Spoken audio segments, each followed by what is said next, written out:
झारखंड की डीजीपी तादासा मिश्रा जी ने देर रात हजारीबाग पहुंची। फिर पुलिस ने इस बड़े मामले का किया खुलासा।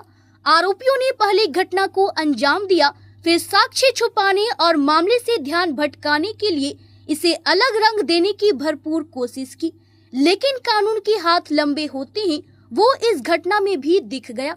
हजारीबाग के विष्णुगढ़ स्थित कुसुम्भा गांव में अंधविश्वास की एक ऐसी खौफनाक दास्तान सामने आई है जिसने इंसानियत को झकझोर कर रख दिया है।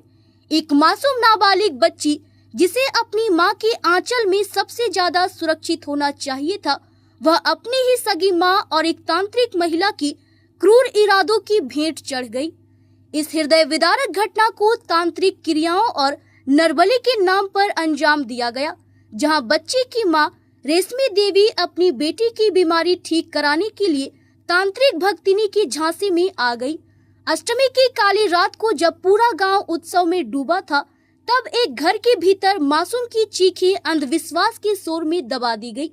तांत्रिक के कहने पर मां ने अपनी ही लाडली के पैर पकड़े और तांत्रिक ने गला घोंटकर उसकी जान ले ली। इसके बाद जो बर्बरता हुई वह रूह कपा देने वाली थी। बच्चे के खून से पूजा की गई और फिर शव को बगीचे में फेंक दिया गया। हालांकि हजारीबाग पुलिस और विशेष SIT टीम ने इस मामले में तत्परता दिखाते हुए वैज्ञानिक साक्ष्यों के जरिए इस काले सच का पर्दाफाश कर दिया। पुलिस ने हत्यारी मां, मुख्य आरोपी तांत्रिक भक्तिनी और उनके सहयोगी भीमराम को गिरफ्तार कर सलाखों के पीछे भेज दिया है। यह घटना समाज के लिए एक कड़ा सबक है कि अंधविश्वास के रास्ते केवल विनाश और अपराध की ओर ले जाते हैं। हम लोगों ने मैंने अपने SP यहाँ एज SP हजारीबाग ज्वाइन करने के बाद एक इस विषय में काफ़ी बड़ा अवेयरनेस कैंपेन किया था बरही में। आई एम श्योर कि बहुत सारे लोग उसमें पार्टिसिपेट भी किए थे, आप लोग को याद भी होगा। उसके बाद से बरही में ऐसी कोई घटना सामने नहीं आई है। उस समय मैंने बरही को इसलिए चुना था क्योंकि उससे पहले जो घटना वो बरही में ही कारित हुई थी। बट अब डेफिनेटली हम लोग अवेयरनेस कैंपेन करेंगे उस सारे एरिया में जहाँ जहाँ इस बार इस ऐसी घटना कारित होने की संभावना भी है। और ये इसमें जागरूकता एक इसका पार्ट है। दूसरा है कि अगर ऐसा होता है तो ऐसे लोगों को हम लोग इनके विरुद्ध सख्त एक्शन लें और कठोर से कठोर इनके खिलाफ हम लोग कार्रवाई करें। दोनों हम लोग करेंगे। दिनांक 25 मार्च को विष्णुगढ़ थाना अंतर्गत कुसुम्भा गांव में एक बच्ची का शव बरामद किया गया था, जो कि एक दिन पहले ही 24 मार्च को मंगला जुलूस के दौरान मिसिंग हो गई थी। इस संबंध में बच्ची के मां रेशमी देवी के आवेदन के आधार पर विष्णुगढ़ थाने में मर्डर और पॉक्सो के अंतर्गत FIR दर्ज किया गया था।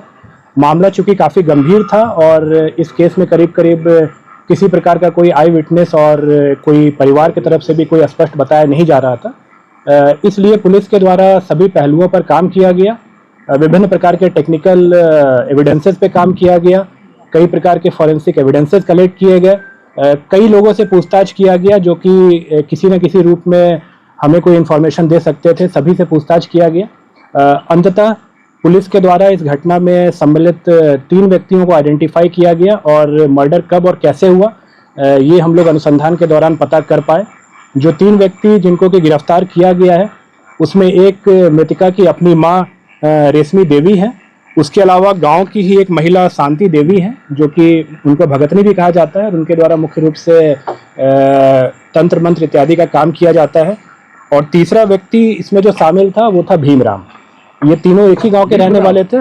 भीमराम और ये तीनों एक ही गांव के रहने वाले थे। और हत्या का जो मुख्य कारण था वो मृतका की माँ को विभिन्न प्रकार की पारिवारिक समस्याएं आ रही थी और जिसके सॉल्यूशन के लिए बेसिकली ये इस भगतनी के पास गई थी। और इसी दौरान एक नरबली के दौरान बच्ची का जान लिया गया और 3 व्यक्तियों को जैसा कि मैंने बताया कि गिरफ्तार किया गया है और इन तीनों के खिलाफ बहुत जल्द हम लोग पुख्ता सबूतों के आधार पर चार्जशीट सबमिट करेंगे और प्रयास करेंगे कि इनको कठोरतम दंड मिले। बच्ची का जिसके बारे में बताया जा रहा है 12 वर्ष की बच्ची थी। हाँ जी बिल्कुल। ये अवैध संबंध से जुड़ा जा रहा था। नहीं, जैसा कि अभी जो कारण बताया गया है मैं बता रहा हूँ, बहुत डिटेल में आपको SP हजारीबाग के द्वारा ही बताया जाएगा कि क्या इसमें किस प्रकार से चीज़ें हुई। बट मुख्य रूप से ये नरबली का मैटर था, एक अंधविश्वास का, एक तंत्र मंत्र का ये मैटर था। डिटेल में आपको SP बताएंगे कि किस प्रकार से इसमें चीज़ें जो है वो कैसे कैसे घटना को अंजाम दिया गया था, कैसे बच्ची की जान ली गई थी और किस प्रकार से घटना को अनावश्यक रूप से एक अलग रंग देने के लिए, खास करके जो भीमराम का मैंने नाम लिया, उसके द्वारा इसमें पूर्ण रूप से प्रयास किया गया था। इसके बारे में डिटेल में आपको बताया जाएगा। हजारीबाग से संजय लाल विश्वकर्मा की रिपोर्ट।